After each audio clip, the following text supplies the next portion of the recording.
Еден час наназад ќе треба да ги поместите часовниците од недела, затоа што тогаш започнува зимското сметање на времето.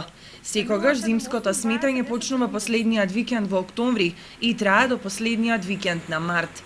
Тоа значи дека на 26 стрелките на часовникот ќе се вратат еден час наназад, односно од 3 на 2 часот. Така ќе имаме плюс 1 час повеќе за спиење. Поместувањето на времето по правило се случува ноќта меѓу сабота и недела, со цел да не се предизвикаат поголеми проблеми кај луѓето кои одат на работа. Инаку стрелките не се поместуваат секаде во светот во исто време. Во САД и Канада воведоа зимското сметање на времето да почнува во првата недела во ноември и да завршува во втората недела во март. Поместувањето на стрелките во Западна Европа воведено во почетокот на 70-тите години со образложение дека со тоа се продолжува денот, се овозможува заштеда во потрошувачката на електрична енергија, се зголемува продуктивноста, се подобрува приспособувањето на луѓето и работниот ден го прави поефикасен.